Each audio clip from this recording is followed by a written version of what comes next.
بسم الله والصلاة والسلام على رسول الله. maanta waxaan ka hadlaynaa stroke oo ahaa casharkeenu soconay. Waxaan ka soo hadalnay arterial system, waxaan kaloo ka soo hadalnay venous system. Stroke waa acute focal brain dysfunction kaas oo uu keenay vascular disease. Wuxuu noqon karayaa arterial system inuu ka yimid oo ah boqolkiiba 99 wax ka badan, iyo venous system oo noqonaya boqolkiiba less than 1%. Okay, venous systemka wuxuu ku keeni karayaa stroke kiyo infection ku dhacay.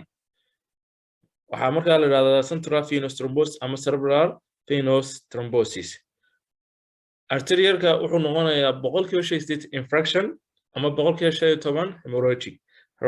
Marka mid walba si details ayaan u hadli doonaa. Fiidiyowgan waxaan ku eegi doonaa ciwaanada guud ama magacyada guud. Boqolkiiba 15 5% wuxuu noqon karayaa inuu ku rupture ka dhacay subauricular space-ka. Boqolkiiba 10 wuxuu noqon karayaa inuu ka dhacay brain parenchyma. Infection-ka waxaan u kala qaadaynaa arterial system-ka markuu ka hadlaynay, waxaan u kala qaadnay anterior circulation iyo posterior circulation. Boqolkiiba 60 waa anterior circulation. Boqolkiiba 20 waxa weeyaan waa posterior ama vertebropapillary circulation weeyaan.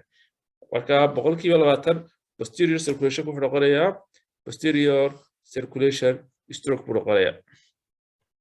Halka uu anterior circulation ku noqonayo 10 noqonayo anterior total anterior circulation, 30 noqonayo partial anterior circulation, 20 noqonayo lacunar stroke noqonayo.